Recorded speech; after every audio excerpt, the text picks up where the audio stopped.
기업 분석의 내용은 기업 분석은 전부 다 재무제표 분석이에요. 재무제표. 그러니까 우리 재무제표, 재무에 관한 여러 가지 보고서죠. 그래서 뭐 재무상태표라든지 손익계산서라든지 현금 흐름표라든지 이익잉여금 처분 계산서라든지 이런 재무제표를 통해서 뽑아낸 걸 가지고 비율을 만들어서 비교를 해요. 그래서 기업을 분석하는 거예요. 자, 그러면 기업 분석의 개념. 기업 분석은요, 기업의 재무적 능력을 분석함으로써 해당 주식의 가치를 평가할 때 쓰는 거고요. 기본적 분석에서 가장 중요하다. 왜냐면 제일 간단해요, 그나마 이게. 자, 그 다음에 기업 분석의 방법으로 자산에 기초한 방법도 있고 이익에 기초한 방법도 있고 현금 흐름에 기초한 방법 등이 있어요. 자, 그 다음에요, 그 분석 그 내용을 보면 경영 현황 파악하죠. 그래서 기업의 경영진의 경영 스타일이나 프로 정신이나 경영 실적 이런 거 분석하고 재무 현황도 파악할 수 있죠. 그래서 수행하고 있는 사업 유형이나 속해 있는 산업, 그 다음에 기업이 직면하고 있는 경영 환경이라든지 경쟁 기업의 재무 상태를 고려한 기업의 현재 재무 상태 이런 것들 다 기업 분석 또는 재무제표를 통해서 파악할 수 있는 겁니다. 그 다음에 이익 현황도 파악할 수 있죠. 그래서 주주들의 몫이 될 이익의 규모를 파악할 수가 있죠. 전부 다 재무제표 보면 되죠. 그 다음에 시장 승수도 파악할 수 있습니다. 그래서 투자자들이 기업 이익을 얻는 대가로 기꺼이 지불하고자 하는 가격으로 나타내지는 기업 이익에 붙여진 가치. 이걸 이제 우리가 시장 승수라고 한단 말이에요. 자, 그 다음에요.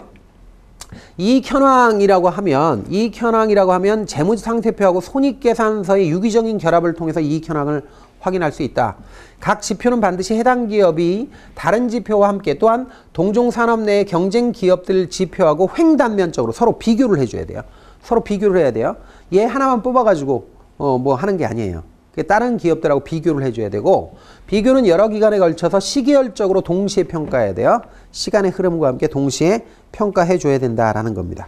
자, 여러분들 교재를 보시면 그 기업 분석의 개념에서 기업 분석 방법, 그 다음에 재무 현황, 뭐 이익 현황 뭐 해가지고 쭉 앞부분에 나와요. 그래서 그 부분이 이거예요. 뭐 복잡하게 막 숫자도 나오고 그러는데 뭐 우리 시험에서 뭐 그런 표 같은 게 나오는 건 아니니까 큰 핵심만 추려가지고 앞부분에 얘기를 했습니다. 그런 것들은 그냥 간단하게 여러분들이 나중에 한번 눈으로 읽어가면서 이익 현황까지 그냥 읽으세요. 이제부터 중요한 부분을 하는데 이 부분은 전부 다 암기하는 겁니다. 중요하지만 이거는 난이도가 높진 않아요. 암기하면 돼요. 그냥 암기하면 됩니다. 이거는 그냥 깔끔하게 여러분들이 그냥 암기한다 이렇게 생각하세요. 자, 기업 분석할 때 재무제표 분석한다고 그랬죠? 재무제표 분석할 때 여러 가지 지표를 써요. 그 지표를 범주화해서 지표를 이렇게 묶어가지고 이 바구니처럼 묶어가지고 지표 범주화해서 그래서 설명하고 있습니다. 우리 교재에서. 그러면 여기서 지표 중에 어떤 것들이 있느냐 그걸 범주화 주머니로 이렇게 여러 개의 바구니로 나눠놨다고 그랬죠? 그 바구니를 지금부터 보는데 그 바구니 안에 있는 지표를 외워야 돼요. 우리 시험에서 그렇게 나온단 말이에요. 예를 들어서 다음 중 활동성 지표가 아닌 것은 해놓고 1번 재고자산 회전율, 2번 총자산 회전율, 3번 평균 회수기간, 4번 배당 성향 이런 식으로 낸다는 거예요. 그러니까 여러분들이 이거를 대응할 수 있으려면 머릿속에 들어가 있어야 돼요. 자, 그러면 활동성 지표는 기업이 얼마나 활동을 잘했는가, 기업이 그 자원을 동원해서 얼마나 많이 회전율을 높였는가 이거예요. 그래서 활동성 지표는 거의 대부분 회전율 이런 말 나오면 활동성 지표고 회전율이 없다 하더라도 회수기간, 회자 들어가잖아요. 그죠? 그래서 이런 게 들어가면 활동성 지표 또는 활동성 비율이구나 이런 거 알 수 있어요. 그래서 재고자산 회전율, 매출채권 회전율, 총자산 회전율, 비유동자산 회전율, 평균 회수기간 이런 것들이 전부 다 활동성 비율입니다. 근데 이제 활동성 비율은 자 비율 들어갈 때 다 회전율이라고 들어가잖아요. 근데 회전율이라고 들어가면서 또 공통적인 건 뭐냐면 항상 분수로 표시하는데 활동성 지표는 분자가 매출액이에요. 분자가 매출액이에요. 공통적인 거예요.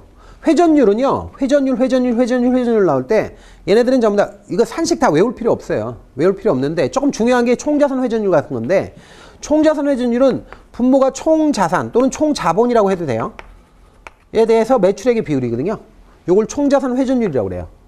그런데 항상 총자산 회전율만 그런 게 아니라 다른 것도 마찬가지예요. 다른 것도 다 분자가 매출액이에요. 분자는 매출액이고 분모는 재고자산. 그러면 재고자산 회전율. 분모가 매출채권. 그러면 매출채권 회전율. 분모가 총자산. 그러면 총자산 회전율. 분모가 비유동자산. 그러면 비유동자산 회전율이 되는 거예요.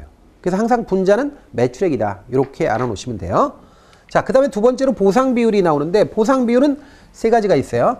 자, 배당 성향하고 이자 보상 비율하고 고정 비용 보상 비율인데 배당 성향 정도는 알아야죠. 배당 성향은 기업이 단기 순이익 벌었잖아요. 그러니까 이건 이해를 하세요. 기업이 벌어들인 1년 동안 벌어들인 단기 순이익을 주주들한테 몇 프로를 현금 배당으로 줬느냐가 배당 성향이죠. 만약에 단기 순이익이 100억 생겼는데 100억 중에 40억을 주주에게 배당했다. 그러면 배당 성향은 40%가 되는 거예요. 배당 성향은 이렇게 단기 순이익 중에 현금 배당한 돈의 비율이에요. 그러면 자, 100억 중에 40억을 배당했다 그러면 나머지 60억은 유보했다는 얘기거든요. 기업에 재투자했다. 그때 그거를 유보율이라고 그래요. 그래서 배당 성향하고 유보율을 더하면 이걸 더하면 100%입니다. 그래서 이게 이렇게 하면 1이에요. 100%. 이렇게 알아놓고요. 자, 그 다음에 이자 보상 비율이라는 거는 요건 좀비 기업 판단할 때 쓰는 거잖아요. 실무적으로는. 그래서 이자 보상 비율은 분모가 이자 비용이고 분자가 영업이익이에요. 개념이. 그래서 영업이익으로 이자를 냈느냐 이걸 얘기하는 거예요. 그래서 이거는 이자 보상 비율은 이게 떨어지면 1보다 작아지면 이자도 못 낸다는 얘기예요. 그래서 이자를 못 내면 한계 기업이라고 그러죠. 한계 기업이 한 3년 되면 좀비 기업이라고 하죠. 그래서 이자 보상 비율 이런 것들이 보상 비율에 들어간 거고 그다음에 고정 비용 보상 비율 뭐 이런 것들이 있고요. 자, 다음으로 이제 이익 지표가 있는데 이익 지표는 한 주당 순이익이 있는데 이걸 EPS라고 그래요. earning per share. 그래서 한 주당 벌어들인 수익 EPS 이렇게 얘기하고요. 그다음에 완전 희석 주당 이익이라는 것도 있다 하는 거 알아놓고요. 자, 다음에 이제 안정성 지표가 있는데 안정성 지표는 부채 비율이 있고요. 그 다음에 부채 자기자본 비율이 있어요. 부채 비율은 뭐 워낙 유명하죠. 부채 비율은 자기자본분의 타인 자본이니까. 자, 다음에 이제 유동성 지표가 있는데 유동성은 이게 이제 기업이 단기적인 유동성, 그러니까 위기에 대처할 수 있는 능력을 측정하는 건데 현금 비율, 당좌 비율, 유동 비율 다 유동적이잖아요. 이게 뭐 유동자산이잖아요. 현금 자산, 유동자산, 당좌 자산, 유동자산. 유동 비율은 당연히 유동 비율이고. 그래서 유동성 지표는 세 가지가 있구나. 자, 그 다음에 이제 수익 지표가 나오죠. 수익성 지표. 총자산 수익률, 자기자본 이익률, 그 매출액 영업이익률 이런 거 나오는데 여러분들 이게 여기서 요 두 개가 너무 중요해요. 요 두 개 너무 중요해요. 그래서 여기 미리 말씀드릴게요. 듀퐁 방식으로 할게요. 여기서 두 개 중에 더 중요한 게 자기자본 이익률이에요. 이거 굉장히 중요하니까 지금부터 이거 뒤에 나오지만 그래도 제 얘기를 들으셔요. 여기서 자, 자기자본 이익률 ROE는요. ROE는 기본적으로 산식이 자기자본분의 그 다음에 순이익이에요. 여기서 말하는 순이익은 단기 순이익이에요. 물론 이렇게 돼 있단 말이에요. 그러니까 자기자본 순이익률, 자기자본 이익률이에요. 자기자본 이익률. 자, 그런데 요걸 분해해보면 어떻게 분해가 되느냐면 요거 미리 해놓으세요. 분해해보면 매출액 순이익률 또는 순이익률이라고 해도 돼요. 그 다음에 총자산 회전율, 총자본 회전율이라고 해도 돼요. 그 다음에 재무 레버리지 이렇게 돼 있어요. 매총재. 그런데 이게 어떻게 되냐면 요게 매출액 순이익률이니까 매출액분의 순이익의 비율이에요. 또는 순이익률이라고 해도 돼요. 요게. 그 다음에 총자산 회전율은 총자산 또는 총자본이라고 해도 돼요. 여러분들 총자산이라고 하든 총자본이라고 하든 같은 거예요. 총자본 회전율 해도 되고 총자산 회전율 해도 됩니다. 그 다음에 회전율이니까 분자가 매출액이에요. 이렇게 됐고요. 그 다음에 재무 레버리지는 자기자본분의 총자본이에요. 총자산이라고 해도 돼요. 이렇게 돼 있습니다. 자, 그래서 요거 세 개를 곱한 거거든요.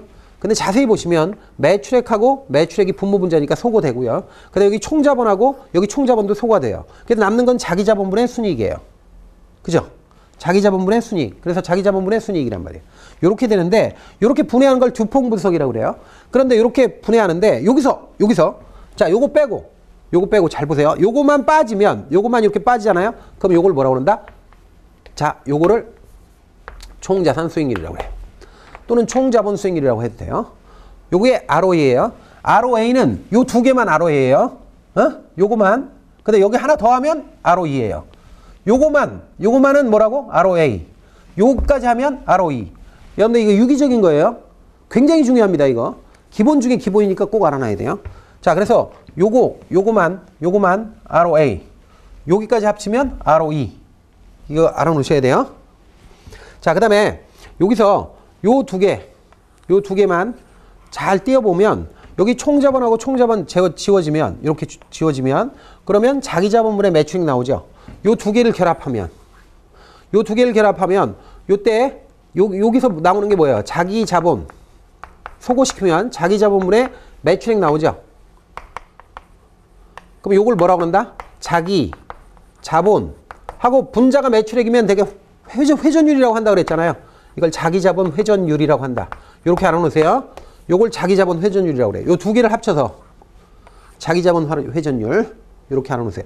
요거는 매출액 순이익률이라고 보통 얘기하는데 그냥 줄여서 순이익률 이렇게도 얘기해도 됩니다. 순이익률. 그러니까 여러분들이 이게 복잡하더라도 어쩔 수 없어요. 이거 하셔야 돼요.